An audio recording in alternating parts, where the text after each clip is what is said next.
Hello, hi, what is up? Welcome back to a special kind of video. Now, recently, I refused to go through an entire post that was like 10 pages long because I didn't want to make a whole video on it. This one sparked my curiosity, but I do know that these can get boring. So what I'm going to do is I'm going to go through some slides, read them through with you guys, and then go into a match, play the match, talk about the slides, and move on. I think that'll make it a little bit more enjoyable. This is also an attempt for me to make the content more interesting, so just let me know if you like this. So this post is from Matt_Hexagon on the subreddit 4 days ago. It has 4.3 thousand upvotes. This video is being made for constructive criticism because I do think that events should still be in the game, but maybe they could be better. Starting with the Godzilla event, the pros for it is it's not too demanding. City Smash mode only needed to be played twice a week, and those who played the game daily would get some additional progression. Rewards and daily star drops did not force you to play specific modes. Emergency balance changes for OP mutation. Cons, club only event. Facts. Mutations only for some brawlers. That was also a really big flaw. City Smash mode was boring and unbalanced. Rare star drops for losses were disappointing, and eggs are too RNG. All right, let's talk about the Godzilla event. And while we do that, I'm gonna be doing what the #1 Kenji Glazer does best, and that is playing Kenji. I want to at least get rank 30 with him alone, and then maybe potentially push him to rank 35 with other players. So I personally do think that the Godzilla event was kind of easier compared to the SpongeBob event, but in its own ways, it was also harder. Like, a lot of people actually complained about the Godzilla event being too hard to grind because you had to play all of those matches to get the eggs on like the normal road. I think that's maybe stretching it a little bit. Like, it's not too many matches that you have to play, and the point of the event is that you have to grind for it. But something similar to the SpongeBob event too is that, like, if you really want everything out of the event, you have to pay money, which kind of sucks because like half of the event's purpose is to get players playing the game more.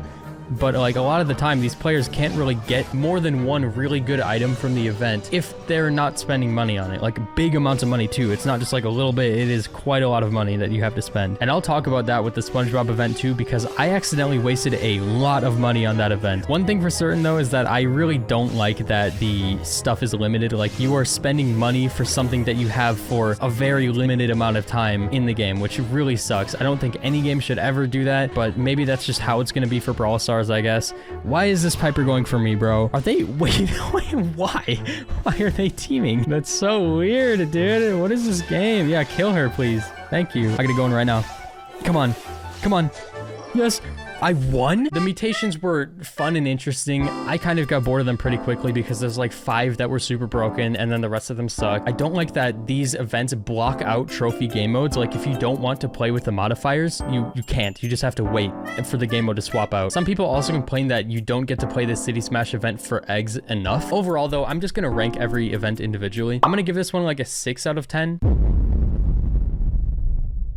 Next, we have Classic Brawl. This one is a pretty short list. Pros, single player event. Boxes could be accumulated and then opened all at once. That was pretty cool as well. Those are the only 2 positives. The cons, worst modes ever. I do not agree with that. I actually thought that the modes were pretty fun. Ugly and boring recolored skins. Okay, true, but like, what about the good skins that we got for free? It was the shortest event so far. Yeah, I feel like this one's missing a lot. Like, a con for the event as well is that the mega boxes were very underwhelming compared to how they used to be. I do like that they introduced a lot of old like OG, how did he miss that, poor guy. They added a bunch of OG player icons and pins and stuff like that. I appreciated that. Once you ran out of those things to get, the chances of you getting anything cool from the boxes basically went down to 0. And it was even worse than before because at least back then the boxes were really good for progression, but since we already have every other form of progression and then mega boxes on top of it with this event on, they basically made them garbage on purpose. So that part kind of sucked. Like, I do not really enjoy opening them very much. Like, I enjoy opening star drops more than I do the mega boxes. I think that free-to-play players didn't get to open enough. Like, I know that they were nerfed to the ground, but maybe they could have nerfed them slightly more just so then players would be able to get more, because I know that free-to-play only got like 12 or something like that for the entire month, which is not that much. All right, I don't know what these people are doing, but I feel like it's kind of GG for them, bro. Like, this is kind of sad. Hold up. Yeah, we're good. We're so good. We're so good right now, boys. The recolored skins were kind of doo-doo, but it's a nice thing to have because the other ones are limited. So why would they not do like a recolor or something? It would kind of suck if they just added them back because they're limited for a reason. The recolors are cool, but like maybe the colors that they gave them kind of sucked. Like, I agree with that. I don't know if I win this against Edgar. I actually have no idea. Hold up. I think I just win now. Yeah, that's easy. All right, he's dead. I'd say this event was like a 5 out of 10. And that's coming from somebody who's really nostalgic about boxes. The only thing that really stayed the same with boxes was the chance that you get more than one item at a time and the visual of the box itself. But everything else about the box itself was changed. So it kind of made the whole event redundant for me. Because if the rewards are completely different, then the feeling of the box is no longer there. I don't know. Is that just me? And finally, the SpongeBob event. This one was definitely the craziest one we've had so far. There's a lot to go through here. The pros: shop to purchase the rewards we want, many types of rewards to buy, hypercharges, legendary star drop skins, etc. Power-ups for every brawler based on their playstyle, new free power-up every day. That was also very good. Sometimes you would not get that though, which sucked. Very nice game modes. True. The pros are pretty well thought out here. And then the cons: club only event. Yep, that's a problem. No hypercharge skin. I don't really care about that, honestly. Offers in the shop were too unbalanced, random, and unpredictable. Yes, this is the biggest problem by far, especially this part where it says to allow buyers to plan their purchases. This is where I lost a lot of money, bro. No emergency balance changes for OP power-ups. Yeah, that didn't happen at all. The whole event was just super unbalanced, which really sucks. I was hoping that they would kind of go through these other ones and learn from the mistakes, but they didn't really. Of course, they did some things better, but then other things got so much worse, or things that previously existed didn't happen this time, which was odd. Listen, I don't know if you guys are enjoying this style of video, but I feel like playing a match while talking about this makes it so much more interactive for me and hopefully for you too. I'm enjoying this. I do also think that this event maybe didn't have enough for free-to-play players, because the amount of SpongeBob cash you got by the end of the event, if you're free to play and doing everything, wasn't that crazy. I think you'd be able to get one of the big offers and that's it. And that comes with a really big problem that I noticed at the end, which goes into the whole argument that I was about to make about this event. This Sandy just left the box for me. I guess he knew I was there. He was actually playing it really safe. Wait, the kid wins that. Oh my god. Oh my. You're dead.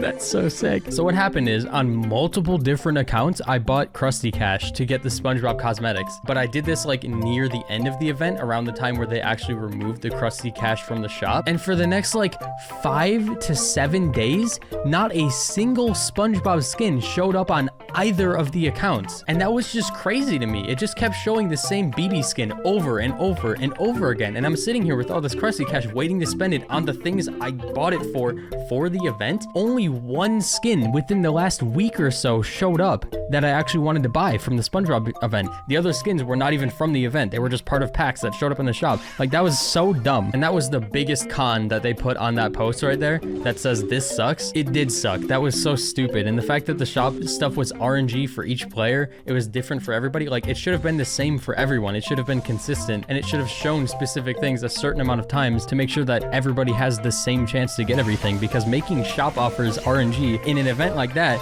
it just doesn't make any sense to me, boys. Like, I don't really understand that. I'm just gonna go invincible real quick. That is the power of Kenji right there, boys. Hold up, hold up, hold up. No, we clutch, clutch king. That's me. I'm just gonna heal up, honestly. You die. What the heck? What the? No, no. You die. You lose. Why aren't you moving? Sir, what are you doing? But yeah, that whole shop situation completely ruined the event for me. That was very annoying, and I genuinely lost money because of that. That is the worst thing that you could do. Brawl Stars, if you put a separate shop for these events, please do not make it RNG, and please make it so then the skins show up in the last week for people who did this. Coming from a content creator, that is not good to see. So I couldn't imagine how the average player would feel about that. All things considered though, if you didn't make that mistake that I did by buying the product, it was a pretty good event. I think it was better than the other ones. The lack of balance changes was kind of weird, but overall I would give this one an 8 out of 10. All you have to do is just fix these really big problems and it would be pretty much the perfect event. Give or take a few things that you could nitpick, but most of this event's problems came in the form of the shop that they put out. It was not done correctly.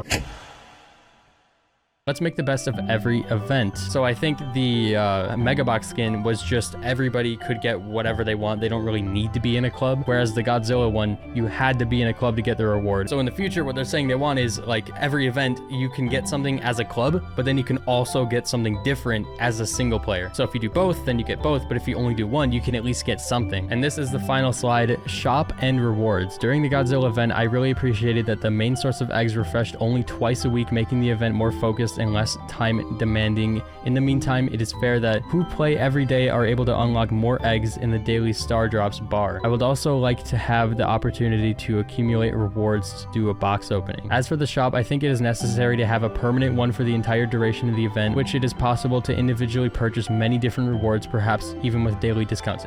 Exactly. In my opinion, the shop, no matter what it is, should either be consistent for every player, or it should just show everything, and then like once a day, once a week, something could go on sale, or like additional things could show up in the shop, but you keep the main core things of the event. Let me know what you guys think about this style of video. Should I throw gameplay into the Reddit videos more? Question mark. I don't know. I thought it was fun, but yeah, if I get a rare, you have to subscribe right now. Bruh.